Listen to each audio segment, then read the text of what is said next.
जय यीशु की। मैं हूं प्रियंका डामोर और आप देख रहे हैं रेडियो वेरितास एशिया की हिंदी सर्विस। कलीसिया समाचार में आप सभी का स्वागत है। कलीसिया समाचारों में प्रमुख हैं। धन्य कुंवारी मरियम के स्वर्ग उद्ग्रहण दिवस पर पोप फ्रांसिस का संदेश। मिस्र के गिरजाघर में लगी आग ने 41 लोगों की जान ली। भारत ने अपना 75वां स्वतंत्रता दिवस मनाया। प्रख्यात भारतीय जेसुइट डॉक्टर सावरीमुत्तु को मिला डॉक्टर APJ अब्दुल कलाम पुरस्कार।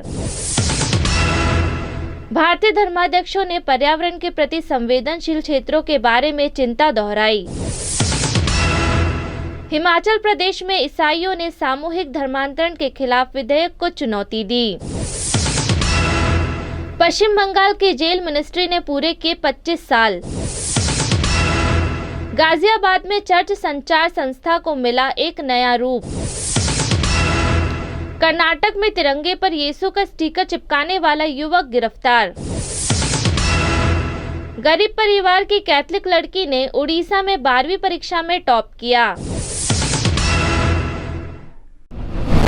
रेडियो वेरितास एशिया आपके लिए लेकर आए हैं RVA mobile app. RVA mobile app पर हमारे विभिन्न प्रकार के कार्यक्रमों का लाभ लें, हमसे जुड़े और एशियाई ईसाईयत की आवाज का हिस्सा बने। आज ही ऐप स्टोर एवं प्ले स्टोर से RVA मोबाइल ऐप डाउनलोड करें। अब जानते हैं समाचार विस्तार से। धन्य कुंवारी मरिया के स्वर्ग उद्ग्रहण दिवस पर पोप फ्रांसिस का संदेश। पोप फ्रांसिस ने धन्य कुंवारी मरिया के स्वर्ग उद्ग्रहण पर्व दिवस पर ट्वीट कर सभी ख्रिस्तियों को माता मरियम का उदाहरण देते हुए उदार सेवा एवं प्रेम का मर्म समझाया। साथ ही माता मरियम की मध्यस्थता से यूक्रेन वासियों के लिए प्रार्थना करने हेतु प्रेरित किया। कैथलिक कलीसिया 15 अगस्त को कुंवारी माता मरियम के स्वर्ग उद्ग्रहण का पर्व मनाती है। कुंवारी मरियम ने अपनी सहमति देकर ईश्वर की मुक्ति योजना में अपना सहयोग दिया, इसलिए इस दिन सर्वशक्तिमान ईश्वर ने अपने पुत्र की माता निष्कलंक मरियम को आत्मा शरीर सहित अपनी महिमा में स्वर्ग में उठा लिया। मिस्र के गिरजाघर में लगी आग ने 41 लोगों की जान ली। मिस्र के कॉप्टिक ऑर्थोडॉक्स कलीसिया का कहना है कि गीजा के एक गिरजाघर में आग लगने से 41 विश्वासियों की मौत हो गई एवं 41 घायल हुए हैं। मिस्र देश भीषण गर्मी की चपेट में है और गिरजाघर में लगी यह आग सबसे भीषण अग्नि त्रासदी में से एक है। मिस्र के कॉप्टिक ऑर्थोडॉक्स कलीसिया ने स्वास्थ्य अधिकारियों के हवाले से कहा है कि 41 मारे गए लोगों के अलावा अन्य 41 घायल हुए हैं। शुरुआती जांच में आग लगने का कारण शॉर्ट सर्किट माना जा रहा है। भारत ने अपना 75वां स्वतंत्रता दिवस मनाया। भारत सरकार ने प्रगतिशील भारत के 75 वर्ष पूरे होने के उपलक्ष्य में इस वर्ष आज़ादी का अमृत महोत्सव घोषित किया था। साथ ही संघीय सरकार ने भारतीय स्वतंत्रता आंदोलन और स्वतंत्रता सेनानियों को मनाने के साथ साथ भारत के गौरवशाली इतिहास, संस्कृति और उपलब्धियों का जश्न मनाने के लिए 15 अगस्त की घोषणा की।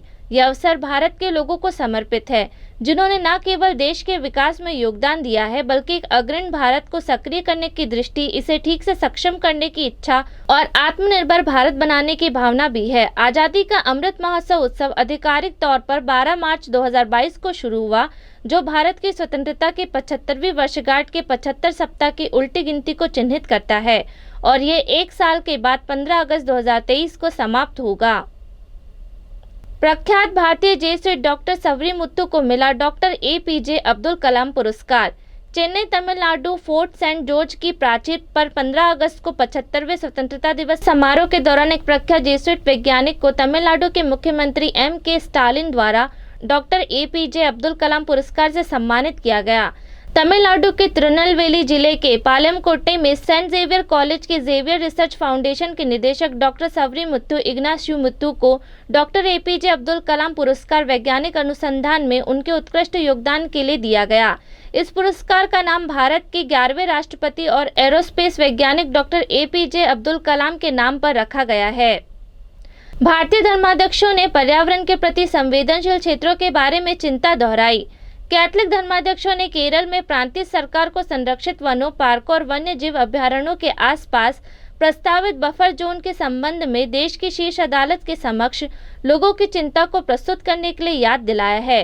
भारत के सर्वोच्च न्यायालय ने 3 जून को देश भर में प्रत्येक संरक्षित वन, राष्ट्रीय उद्यान और वन्य जीव अभ्यारण्य की सीमांकित सीमाओं के साथ न्यूनतम तक 1 किलोमीटर के पर्यावरण संवेदनशील क्षेत्रों की स्थापना अनिवार्य कर दी। अदालत ने संघीय और राज्य सरकारों को निर्देश पर अपनी आपत्ति दर्ज करने के लिए 3 महीने का समय दिया था, जिसमें पर्यावरण के प्रति संवेदनशील क्षेत्रों में सभी मानवीय गतिविधियों को समाप्त करने की आवश्यकता थी। हिमाचल प्रदेश में ईसाइयों ने सामूहिक धर्मांतरण के खिलाफ विधेयक को चुनौती दी।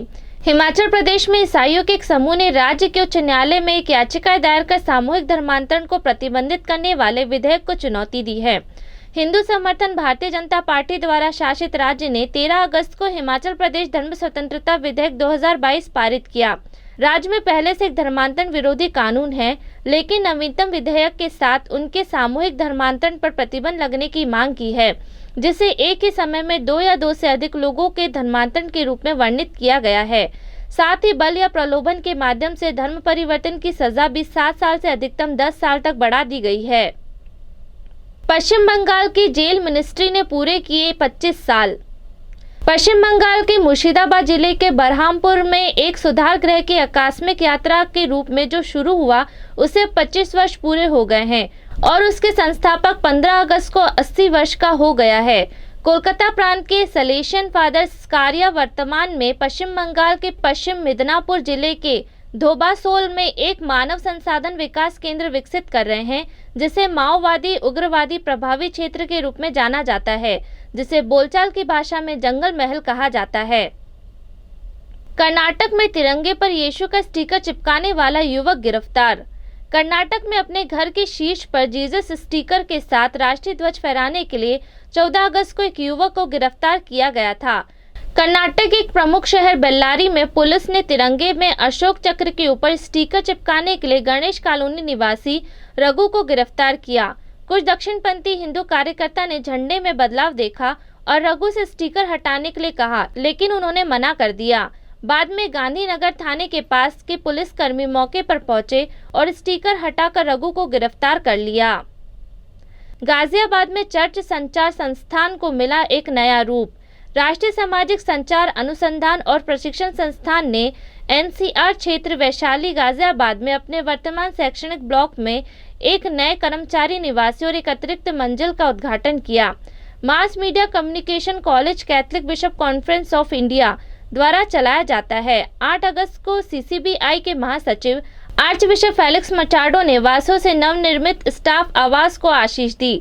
आर्च बिशप मचाडो ने कहा, कोई भी नया उद्गम प्रार्थना और यूक्रिस्ट उत्सव के साथ शुरू होना चाहिए।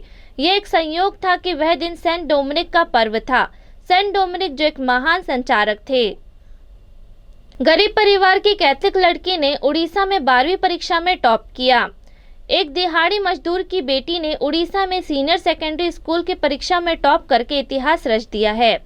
Council of higher secondary education में मोनिशा प्रधान ने कुल 600 में से 554 अंक हासिल किए हैं। नतीजे 8 अगस्त को जारी किए गए थे। मोनिशा कंधमाल के दरिंगबाड़ी के नीलकंदर शाही गांव के बसिकी शाना प्रधान और संतोषनी प्रधान की बेटी है। यह क्षेत्र कटक भुवनेश्वर के महाधर्म प्रांत के अंतर्गत आता है। वह एक कैथलिक आदिवासी परिवार की 6 संतानों में चौथी है। मोनिशा ने बताया, मैंने यह प्रभु यीशु के आशीर्वाद, अपने माता पिता के निरंतर समर्थन और प्रोत्साहन, अपने शिक्षकों की प्रेरणा और मेरी कड़ी मेहनत के कारण हासिल किया है। उसने कहा कि वह साइंस स्ट्रीम करना चाहती थी, लेकिन आर्थिक तंगी के कारण ऐसा नहीं कर सकी। उसने कहा, मेरा IAS अधिकारी बनने का सपना है। इसी के साथ कलीसिया समाचार समाप्त हुए। अगली बार फिर मुलाकात होगी नई खबरों के साथ। नमस्कार।